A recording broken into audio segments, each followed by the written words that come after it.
Por que a igreja não vai passar pela grande tribulação? Este é o vídeo que eu quero trazer para vocês neste dia. Em tempos de coronavírus, de álcool gel, lavar bem as mãos aí com água e sabão até a altura do punho, não é? E quando você estiver bem higienizado, manusear aí o seu celular, alguma coisa assim, você passa um álcool gelzinho aí e fica chique. Bom, vamos lá, direto ao nosso vídeo. Por que que a igreja não passará pela grande tribulação? Eu estive assistindo hoje um vídeo de um companheiro e ele estava defendendo o contrário. Ele disse que a igreja vai passar pela grande tribulação. Aí ele foi citando textos aparentemente isolados de seus reais contextos. Eu falei, eu vou gravar um vídeo sobre isso, eu quero elucidar algumas questões. Ele citou que quando Israel esteve no Egito, e as pragas que Deus as enviou no Egito, Israel esteve lá e viveu aquele negócio, né? O que ele esqueceu de dizer é que aquelas coisas não vieram sobre os filhos de Israel. Isso ele esqueceu de falar. Mas vamos lá. Ele disse que estava geograficamente lá e as pragas vieram e assim também acontecerá com a igreja. Eu vou mostrar um contraponto aqui, entre outros. Um contraponto. Em Mateus, no capítulo 24, versículo 37 e 38, na revista Almeida e Corrigida, que eu uso, eu gosto mais do que a NVI, diz assim, e como foi nos dias de Noé? Como que foi nos dias de Noé? Aí Jesus vai explicar. Assim será também a vinda do Filho do Homem.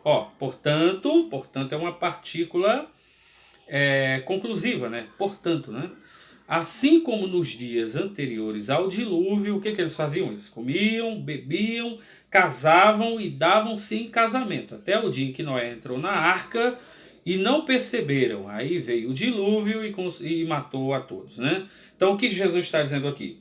Jesus está mostrando Noé como pregoeiro da justiça, é assim que Pedro vai falar na sua carta, vai chamar Noé de pregoeiro da justiça. Noé andava pregando e as pessoas ficaram com seus sentidos endurecidos e não ouviam a pregação de Noé. Era como se fosse uma pregação cheia de incongruências, de contradições e de insustentabilidade com o que nós vamos chamar de pensamento racional.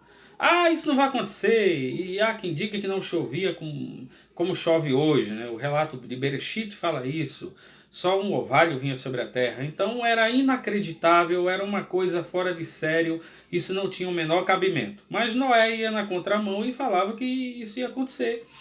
E segundo o relato bíblico aconteceu. Aí Noé entrou dentro é bom, né? O pleonasmo, que entrou na sua arca com a sua família, os animais e tal, e vieram as águas do dilúvio e matou a todos, né?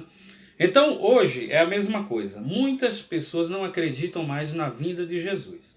E aqui eu quero dizer o seguinte: eu sempre acreditei, e vou divulgar no meu canal, que a vinda de Jesus é uma questão de fé para mim, também de interpretação.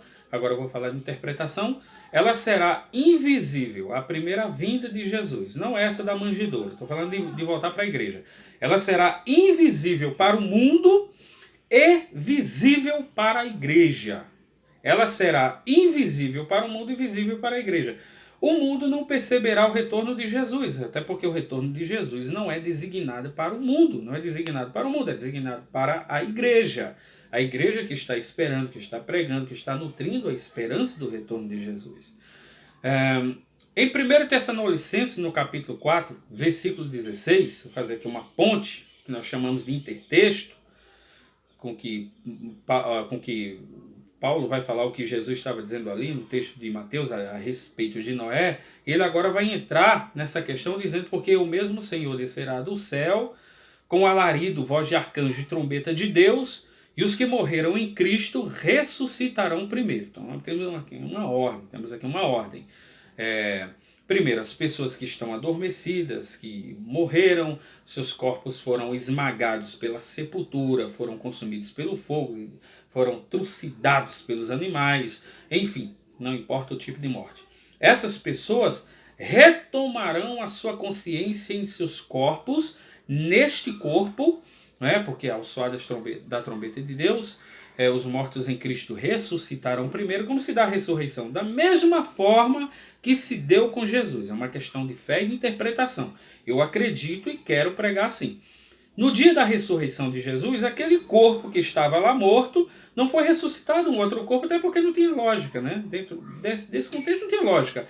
Então, o corpo de Jesus foi ressuscitado.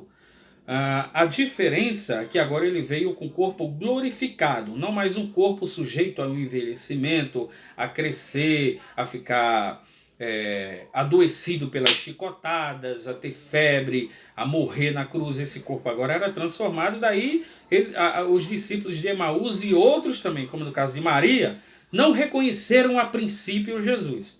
Depois de algum tempo, conversando, o jeito dele, o vocabulário dele, eles foram identificando que era Jesus. Então, a mesma coisa que aconteceu com Jesus vai acontecer com a igreja. Você morreu, seu corpo será ressuscitado, a sua alma virá do paraíso, Jesus vai transformar o seu corpo em elemento incorruptível. Se o vídeo parar, eu vou mandar assim mesmo. Aí vamos lá. Os mortos em Cristo ressuscitarão primeiro, depois nós, o que ficarmos vivos, seremos arrebatados juntamente com ele nas nuvens a encontrar com o Senhor nos ares, e ali estaremos com ele para sempre. Então agora, depois que os mortos ressuscitaram, os mortos em Cristo, agora a igreja que está aqui brigando, pregando, indo contra tudo e contra todos, não necessariamente a grande tribulação, a igreja vai ser arrebatada. É uma questão de fé, ela vai ser arrebatada. Eu não acredito que nós iremos passar pela grande tribulação, conforme disse o colega. Não acredito, até porque eu aqui estou mostrando que nos dias de Noé, a igreja, né? Noé é um tipo de Cristo e aqui os filhos são um tipo de igreja. As águas do dilúvio, quando vieram, o povo já estava seguro dentro da arca. Fazendo aqui um intertexto também com Apocalipse capítulo 3, versículo 10, João diz assim, falando das palavras de Jesus: como guardaste a palavra da minha paciência, também eu te guardarei da hora da tentação que há de vir sobre todo mundo para tentar os que habitam na terra. É uma promessa de Jesus.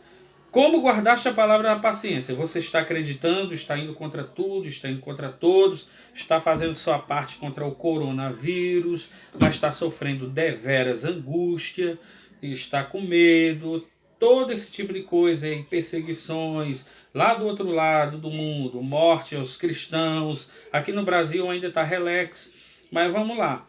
Então, todo tipo, essas diversidades de acontecimentos que vão agitar e envergar o espírito humano no sentido de angústia e de perseguição na própria carne, Jesus diz: como guardaste a palavra da paciência, também vos guardarei do dia da tentação que há de vir sobre todos, para tentar todos que estão na terra. Então nós seremos guardados. Do mesmo jeito que foi no dia de Noé, vai ser aqui, tá? Aí a questão agora é a seguinte, tá? Aí estaremos com o Senhor nos ares para sempre, né? Jeremias, tem uma pergunta aqui que fizeram para mim, né? Onde a igreja vai estar, já que Jesus veio e arrebatou, né? A igreja estará onde? Em João, no capítulo 14, versículo 1 a seguir, Jesus nos faz uma promessa. Ele diz: para que não se turbe o vosso coração, credes em Deus, credes também em mim. Na casa de meu pai há muitas moradas, se não fosse assim eu vou teria dito. Vou preparar-vos lugar. Então esse preparar lugar está para além da nossa imaginação. E ainda mais esse lugar geográfico piorou. Escapa-nos a nossa imaginação. Vai para além. É uma coisa muito além. Esse preparar lugar não significa que Jesus foi lá arrumar uma casinha e tudo mais. É uma linguagem metafórica. Preparar lugar está dentro da dimensão de Jesus. O que nós sabemos é que na casa de meu pai, onde Jesus mora, há muitas moradas, ou seja, há espaço para todo mundo, para os que estão em Cristo.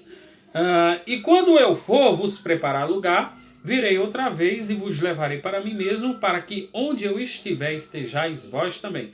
Atenção aqui para o onde e o aonde. Onde estiver, está com o verbo de estabilidade, tá bom? Então fica aí, mesmo vós sabeis para onde vou e conheceis o caminho. Aí Tomé diz assim: nós não sabemos para onde vais, E como saberemos o caminho? Não é? É o que ele diz aqui. Como saberemos o caminho se nós não sabemos para onde vais? Disse-lhe Jesus, eu sou o caminho, a verdade e a vida. Ninguém vem ao Pai senão por mim. Se vós conhecesseis a mim, também conhecereis a meu Pai. E desde agora vos tenho visto, né? Desde agora todos têm visto o Pai na minha pessoa. Então Jesus é a prefiguração, é a personificação e a transmissão da imagem exata de Deus. Então nós iremos estar com Jesus em um lugar, não sabemos as dimensões desse lugar, até porque escapa-nos a nossa realidade. Tá? O que nós sabemos é que a igreja não passará pela grande tribulação. Fica a dica. Um abraço a todos.